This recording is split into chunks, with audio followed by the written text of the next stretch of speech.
My daughter took my photograph off my dead wife's diner wall and replaced it with a memory care brochure. She did it on a Saturday night in front of half the town. My wife's picture was still there. My daughter's wedding picture was there. My son-in-law's construction company photo was there. Even their golden retriever had a framed picture with a little brass label that said, "Beloved Greeter." But the picture of me and Ruth standing outside the diner on opening day was gone. Then my son-in-law placed donation envelopes on every table with my wife's name printed across the front. He smiled at the room and said, "Walt won't be handling things much longer." My granddaughter started crying behind the counter. My daughter leaned toward me and whispered, "Please don't embarrass Mom's legacy." And my son-in-law added just low enough for only me to hear, "Ruth's name still brings people in, Walt."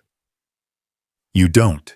I didn't yell. I didn't beg. I didn't knock over a chair. I walked into the back office, opened my wife's old blue recipe box, and carried it back into the dining room. What I laid on that counter didn't just save the diner. It showed everyone what my family had been stealing, while calling it love. My name is Walter Mercer. Most people in Maple Ridge, Ohio call me Walt. I am 72 years old. My knees hurt when it rains.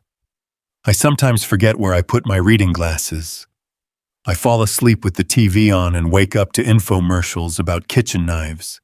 But I am not confused. I am not helpless. And I am not something my daughter and her husband get to move out of the way because my life no longer matches the picture they want to post online. For 41 years, Ruth's table stood on the corner of Maple and 3rd. It was never fancy. The booths were red vinyl with little cracks in the corners. The bell over the door rang too loud. The coffee machine coughed like it smoked 2 packs a day. The pie case fogged up every winter no matter how many times I fixed the seal. But people came. Nurses came after night shifts, too tired to cook and too wired to sleep. Truck drivers came before sunrise, smelling like diesel and winter air. Widowers came and ordered 1 cup of coffee, then sat for an hour because home was too quiet. Mothers came from the county hospital with sick kids asleep against their shoulders. Ruth knew all of them. She knew who liked extra gravy, who couldn't afford dessert, but needed one anyway, who had lost a husband, who had a son in rehab, who was pretending to be fine. Ruth used to say, "A diner isn't just a place where people eat. It's a place where people remember they're not alone." She was the heart of it. I was the bones. She made the biscuits. I fixed the ovens. She remembered birthdays. I repaired the roof. She wrote the specials on the chalkboard. I built the booths, installed the shelves, unclogged the sink, patched the floor, and rewired the sign after a storm knocked it half loose in 1997. When people praised Ruth, I never corrected them. She deserved every word. But that didn't mean I wasn't there. That didn't mean my hands weren't in every wall. That didn't mean my life could be erased from the story because I was quieter. Before the diner, I worked for the county fire department. Not as a firefighter, though I had done my share of that in my younger years. For nearly 30 years, I was a fire investigator. When a business burned and the story didn't smell right, they called me. When a kitchen fire looked a little too convenient, they called me. When someone collected insurance after cutting corners, hiding bills, or lying about a spark, they called me. I learned that people usually don't hide the truth very well. They just count on everyone else being too tired, too polite, or too afraid to notice it. A moved gas can, a missing smoke alarm, a receipt from the wrong day, a floor too clean in a room that should have been dirty. Small details tell big stories. After Ruth got cancer, I retired early. I traded reports and burned buildings for hospital chairs, pill bottles, soup, and late-night drives to chemo.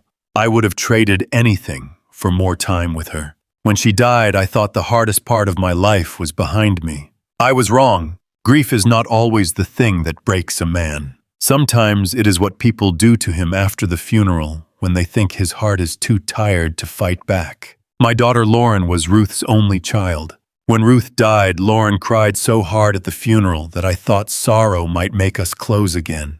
For a while it did. She helped with the diner, She sat in booth 3 with me after closing the booth Ruth and I always called ours. She talked about keeping her mother's recipes alive. She told me, "Dad, I'll help you protect this place." I believed her because I needed to.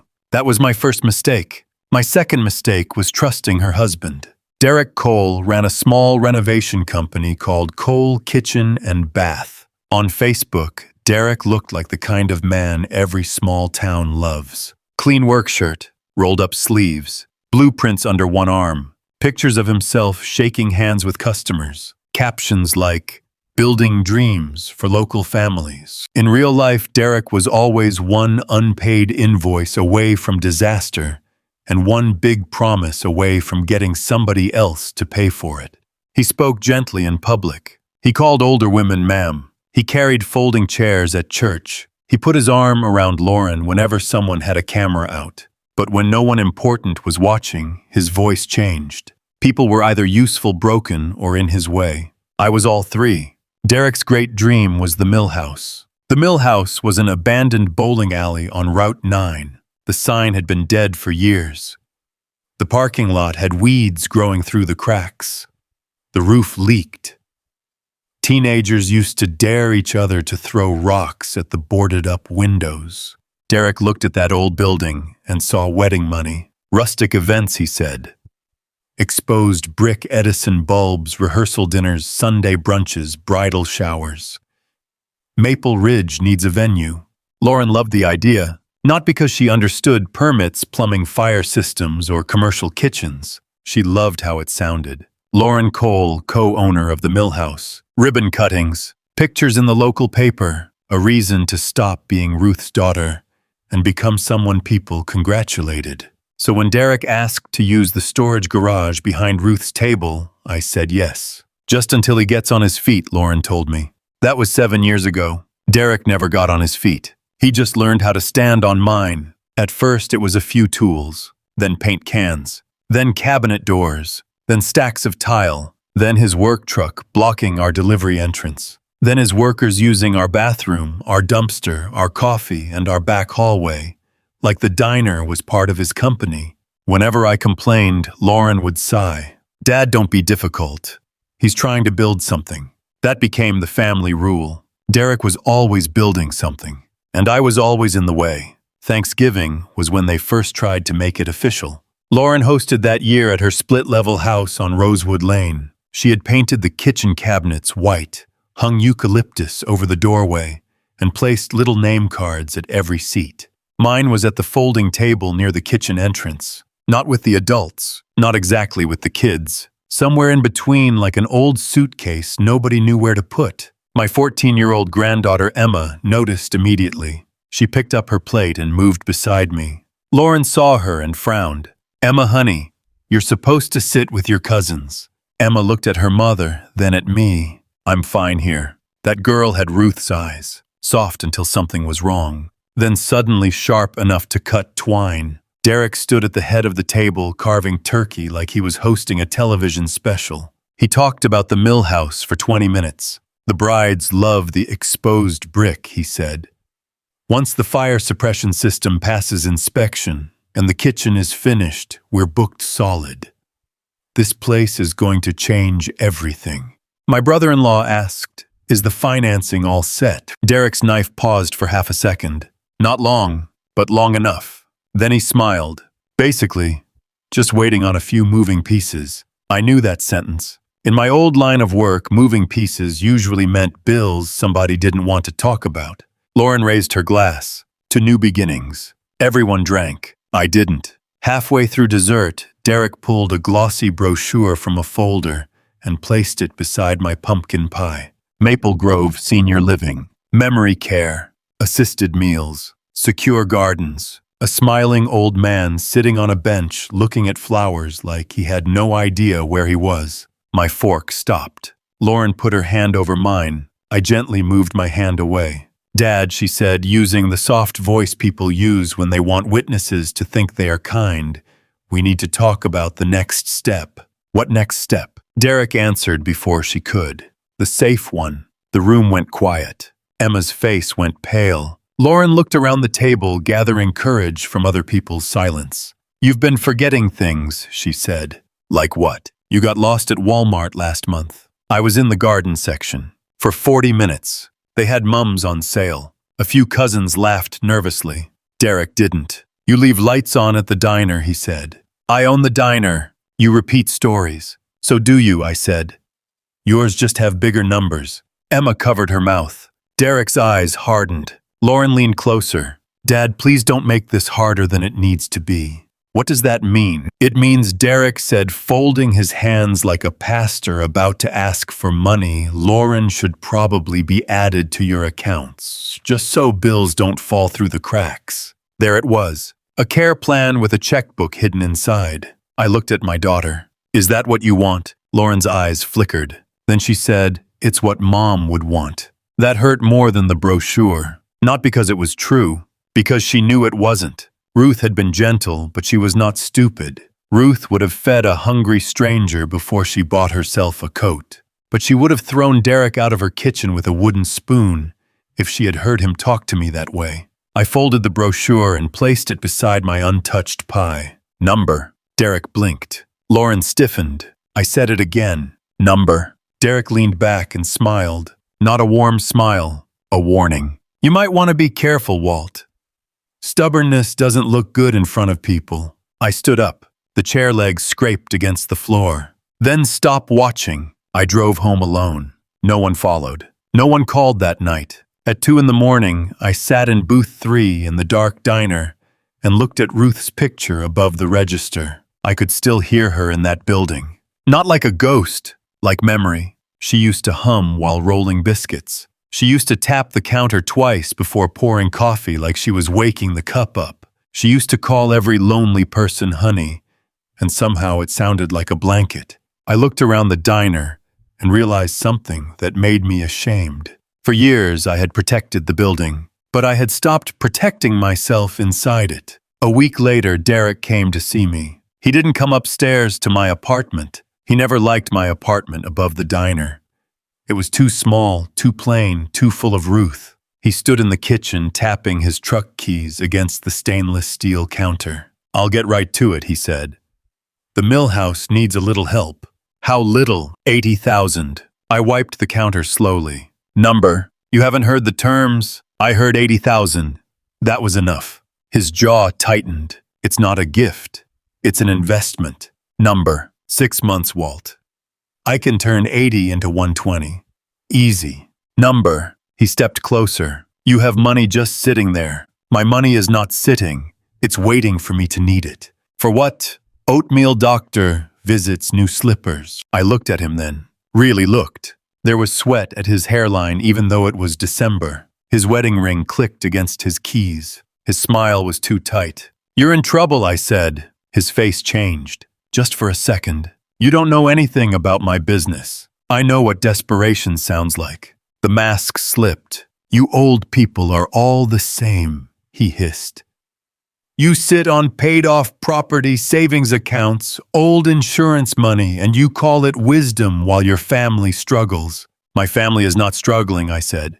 You are. He slapped his keys on the counter. The sound cracked through the kitchen. You know what Ruth's problem was, he said. She spoiled you.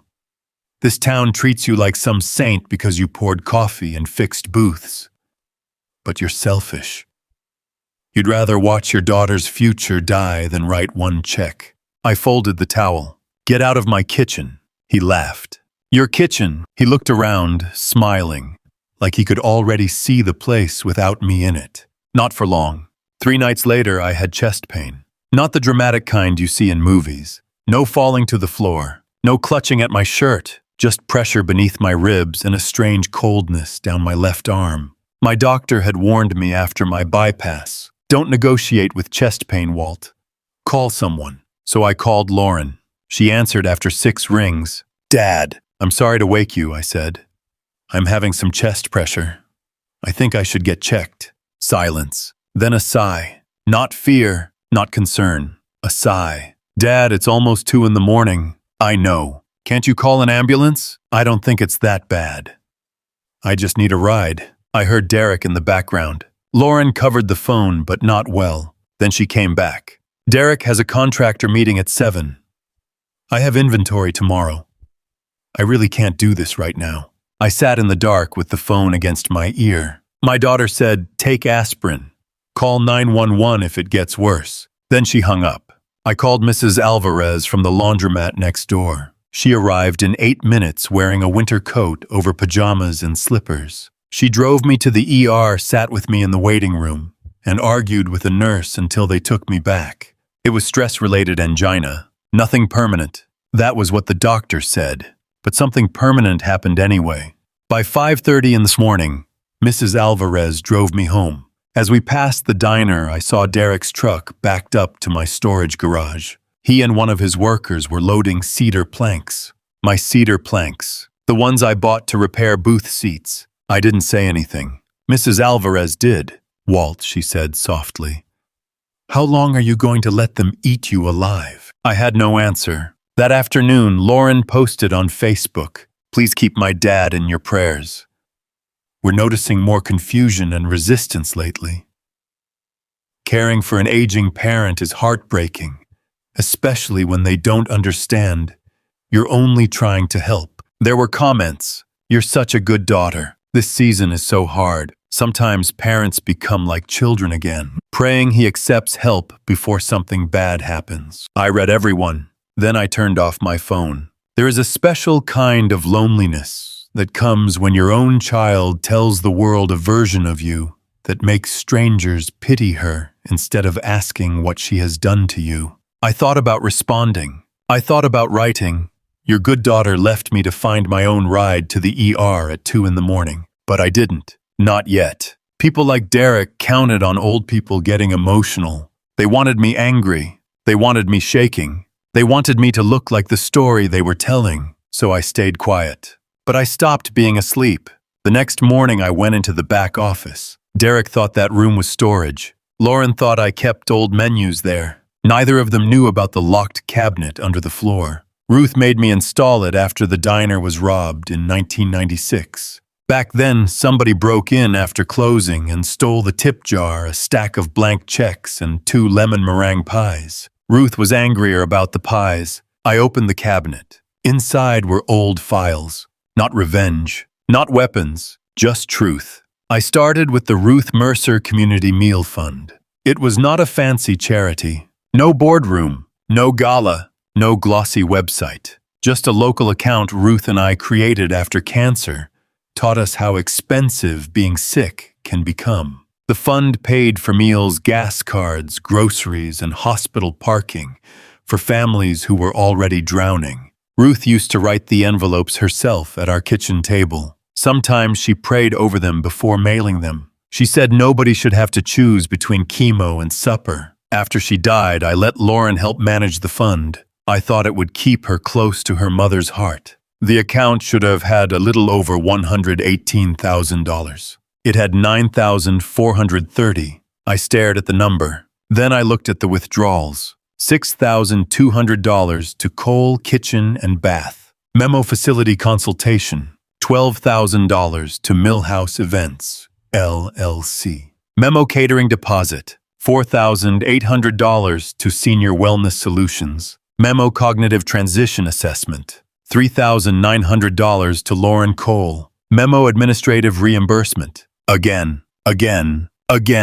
Not one huge theft. Something worse. A slow bleed. Small enough to excuse. Large enough to empty a promise. I checked the security camera system. Derek had unplugged the front camera 2 months earlier because he said it was glitching. But he forgot the back hallway camera. Ruth had made me install it after a delivery driver stole a case of bacon in 2009. It still worked. There was Derek at 3:17 in the morning loading my cedar planks. There was Lauren taking the meal fund checkbook out of the office drawer. There was Derek standing under Ruth's picture, telling a contractor, "Don't worry.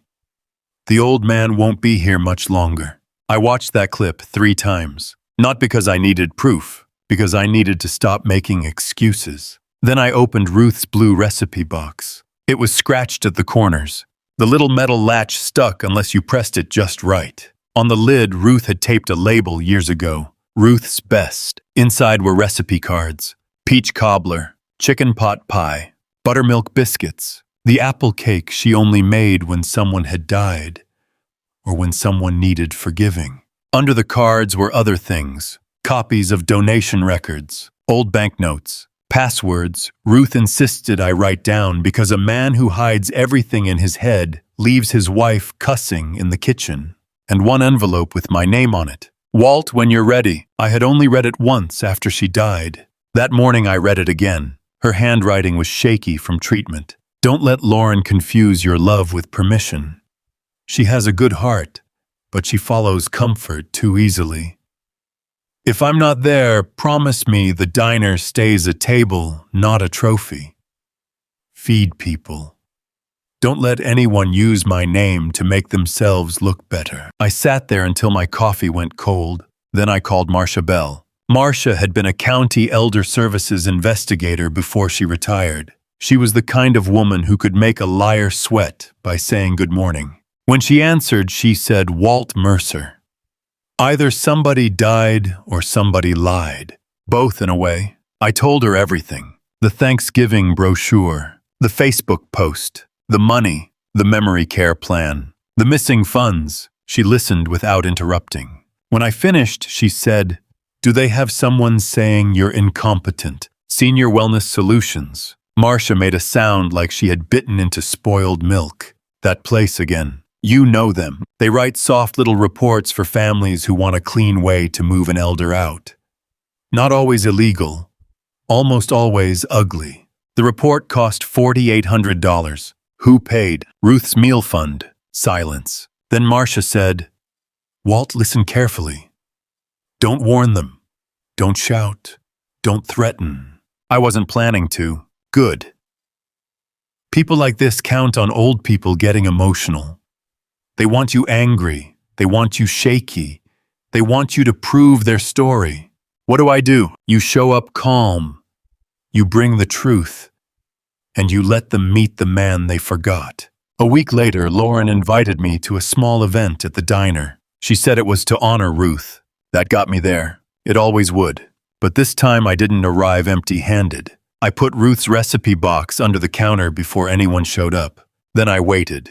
By 6 o'clock, Ruth's table was full. Church ladies, old regulars, Derek's contractors, Lauren's friends from Rotary, a few cousins who liked free food more than family truth. Pastor Green stood near the pie case. Mrs. Alvarez sat in booth 2, watching everything with those sharp laundromat eyes. Emma was behind the counter wearing one of Ruth's old aprons over her hoodie. On the wall behind the register, Lauren and Derek had created what they called the legacy wall. Ruth's picture was there. Lauren as a little girl was there. Emma holding a milkshake was there. Derek standing in front of his company truck was there. Their golden retriever was there. Even an old coffee pot had a small label underneath it. But the picture of me and Ruth opening the diner was gone. The wall had everyone, except the man who built half of it. I stood there staring. Emma followed my eyes. Her face changed. Mom, she said. Where's Grandpa's picture? Lauren's smile tightened. Not now, Emma. Grandpa built those booths, Emma said. Grandma told me. A few people turned. Lauren's face flushed. Emma, I said, not now. Derek stepped beside me with a coffee mug in his hand. We wanted the wall to feel current, he said. Current, I repeated. Lauren gave me a look full of warning. Dad, please don't make a scene. That sentence did something to me. For years, they had been making scenes out of my life. But I was the one expected not to react. Then Lauren tapped a spoon against a glass. Everyone, she said, brightly, thank you for being here to honor my mom's legacy. My mom, not our family, not my parents, my mom. Derek stood behind her with his hand on her back. As many of you know, Lauren continued, our family is going through a transition. Dad has been having a harder time lately.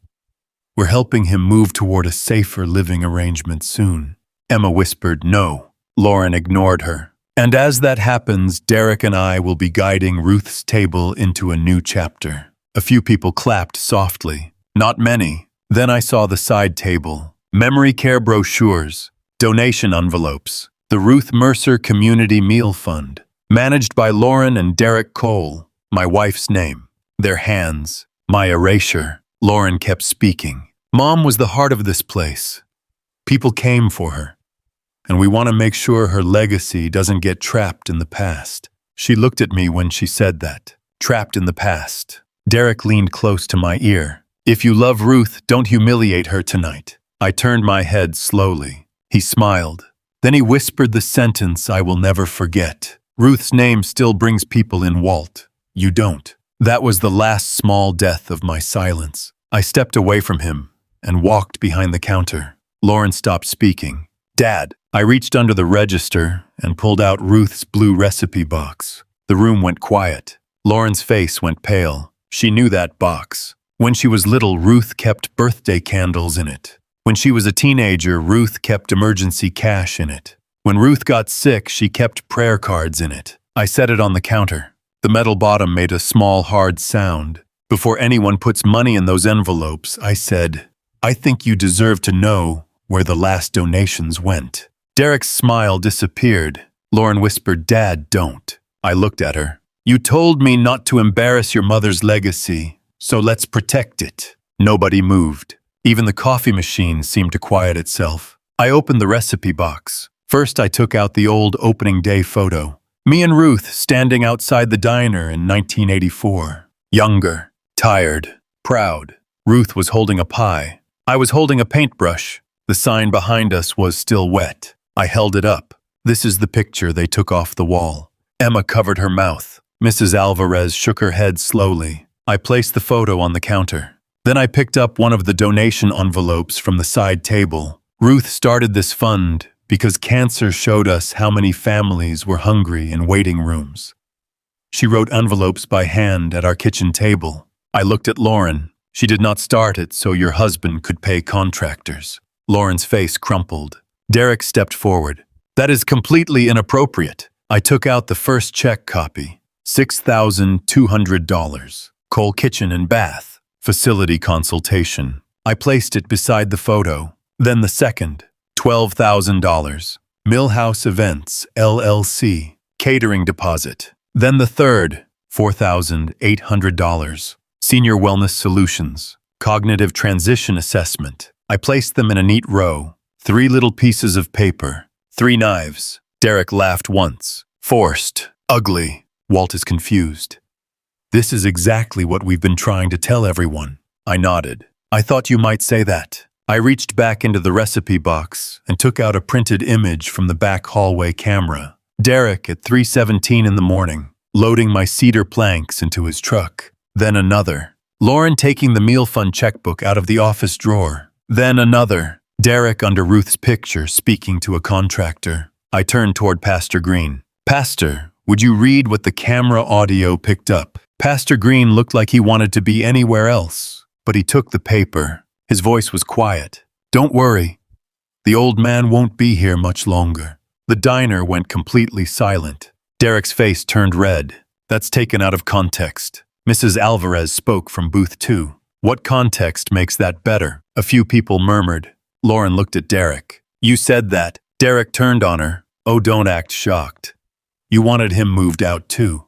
Lauren flinched. I wanted him safe. No, I said. My voice was calm. That mattered. You wanted him convenient. The words hit her. She looked down at the checks. I didn't know it was that much. I believed her. That was the painful part. Lauren probably didn't know all of it. She had known enough. Enough to sign. Enough to avoid questions. Enough to let Derek use her mother's name. Enough to let me be called confused because it made her life easier. I said, you didn't know because you chose not to ask. Her eyes filled. Derek slammed his hand on the counter. Enough.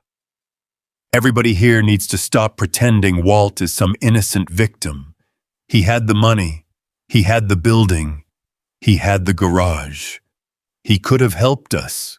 I looked at him. Helped you do what? Build something bigger than pancakes and pity. Someone gasped. Derek was too angry to stop. The diner is dead without us. The mill house would have brought catering weddings real money. Ruth's name still sells in this town. You were just sitting on it, Lauren whispered Derek. He pointed at me. You're not a legacy, Walt. You're a roadblock. There it was. The truth, not hidden behind concern, not wrapped in safety. not disguised as family, just greed standing in my diner wearing a navy blazer. I nodded once. Thank you. Derek blinked. For what? For finally saying what you meant. Then I reached into the recipe box one last time and took out Ruth's letter. I did not read all of it. Some words were mine. Some words belonged only to the woman I loved. But I read one line. Feed people. Don't let anyone use my name to make themselves look better. Lauren broke then. Not softly. Not prettily. She made a sound like someone had reached inside her chest and pulled out the last excuse. Derek grabbed her arm. Do not fall apart right now. Emma came around the counter. Don't touch my mom. Derek stared at her. For 1 second, I thought he might yell at that child, but the room had turned against him. He felt it. People who had clapped politely 10 minutes earlier now looked at him like he was something spoiled under the floorboards. Pastor Green stepped forward. Derek, you need to leave. Derek laughed. This is family business. Mrs. Alvarez stood. No, she said. This is Ruth's business, and half this town donated to that fund. The church ladies began whispering. One contractor near the door slowly took off his coal kitchen and bath cap and stuffed it in his jacket pocket. Derek saw it. That scared him more than anything I had said. Reputation was the only religion he truly practiced. He leaned close to me, his voice low. You'll regret this. I looked at him. I already do. I regret letting it go this far. Then I turned to the room. As of tonight, Lauren and Derek no longer manage the Ruth Mercer Community Meal Fund. Pastor Green and the Maple Ridge Credit Union will oversee it together. Every missing dollar will be returned. Lauren covered her face. I continued. Lauren is no longer managing Ruth's table. She looked up sharply. Dad. Number. The word stopped her. For years, I mistook keeping peace for being kind. But peace that only protects the cruel is not peace.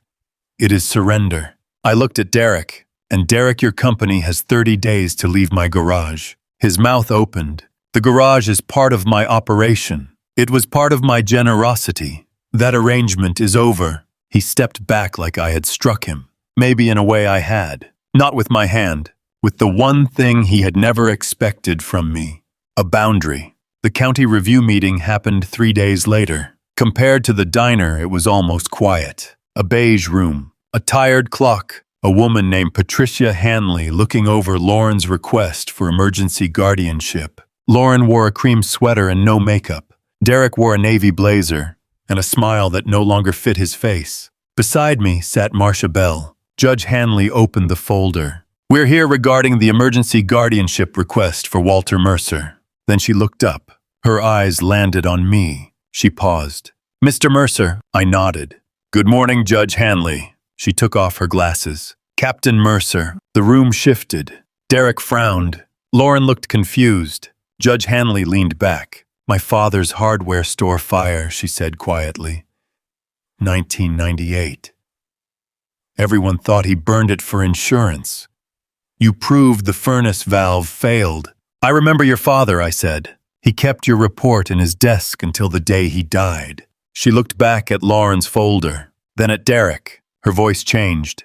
Proceed. Lauren's attorney tried to tell a soft story. A worried daughter, an aging father, a recent medical scare, confusion at Walmart, resistance to care, financial paranoia. Then Marcia asked 3 questions. Did the senior consultant meet Mr. Mercer? Number. Did she perform a memory test? Number. Was she paid from the Ruth Mercer Community Meal Fund? Yes. That was all it took for the room to change. Derek tried to save himself. He stood and said, Walt refuses good opportunities.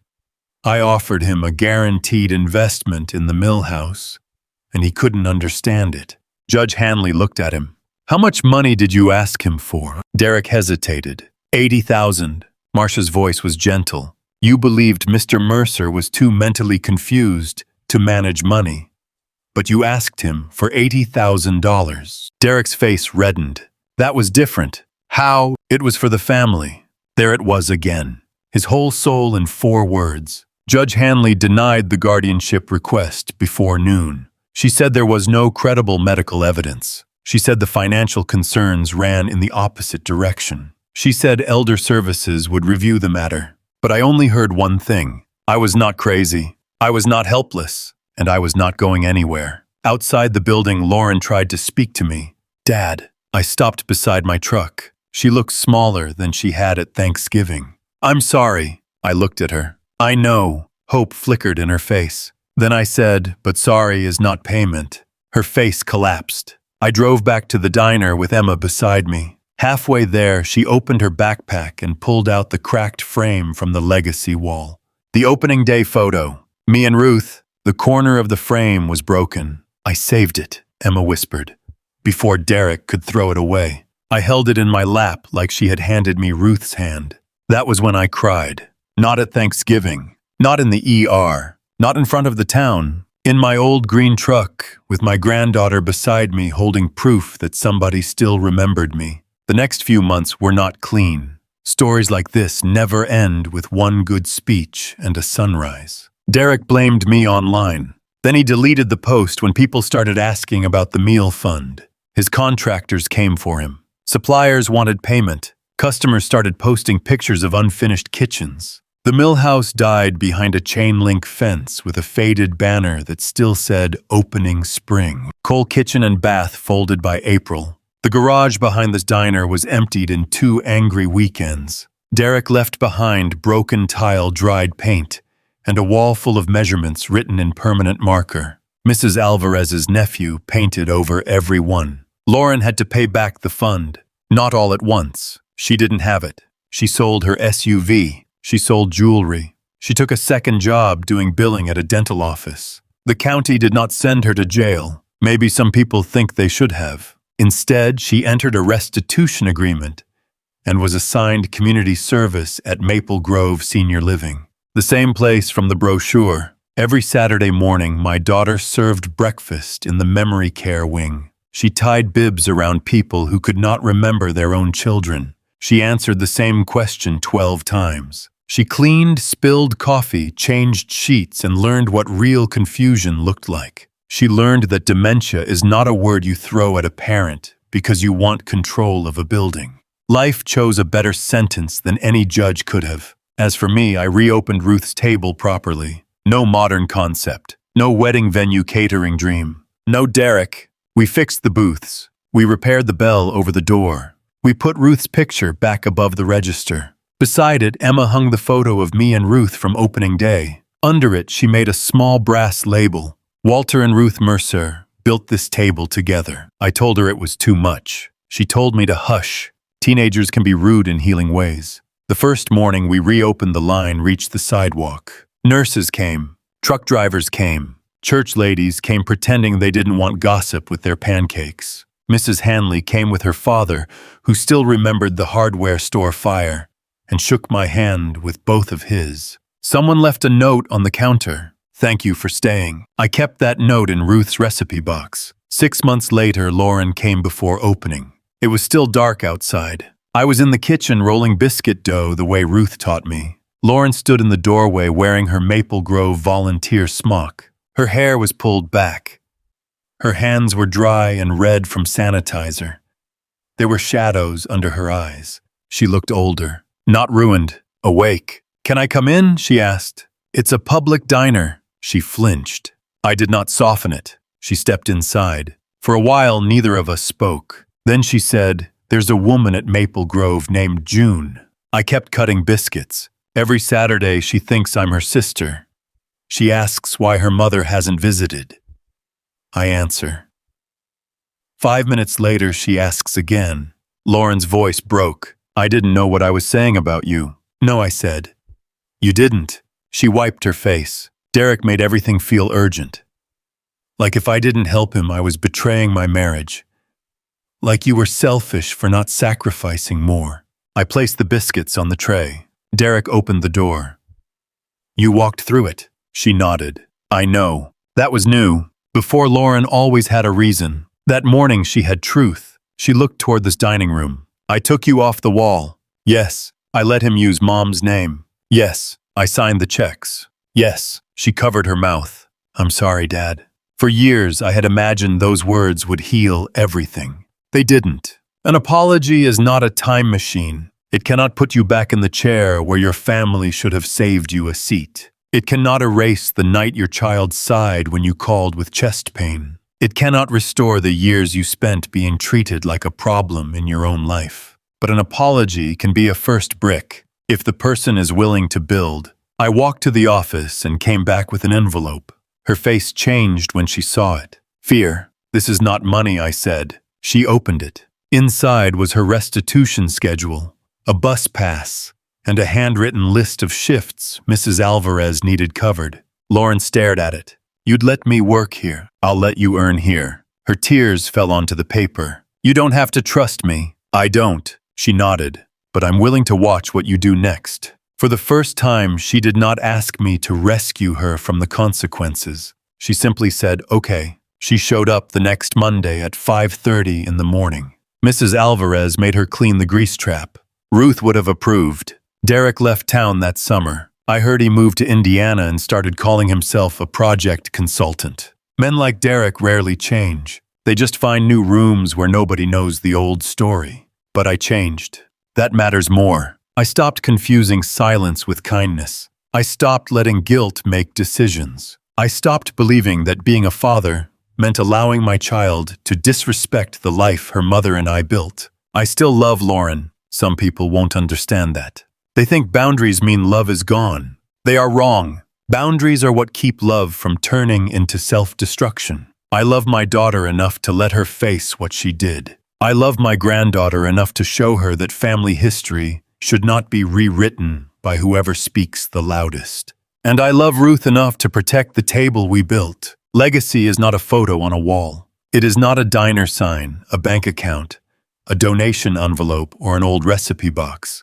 Legacy is how you treat people when they can no longer give you what you want. It is whether you honor the hands that fed you. It is whether you remember the people who made room for you before you had anything to offer. For years, my family thought I was the old man upstairs. Quiet, forgetful, easy to move. They were wrong. I was not confused. I was patient. And patience, once it finally stands up, can sound a lot like thunder. My name is Walter Mercer. I built Ruth's table with the woman I loved. For a while, I lost my place at my own family's table. But I got it back. Not by begging, not by shouting, not by revenge, by remembering my worth when everyone else decided to forget it. So tell me this. If your own child used your dead spouse's name to erase you, tried to put you in memory care, and called it love, could you ever let them back into your life? Or would that be the one betrayal too deep to forgive? Let me know in the comments. And if you believe respect should never be stolen from the people who built the table, like and subscribe for more stories.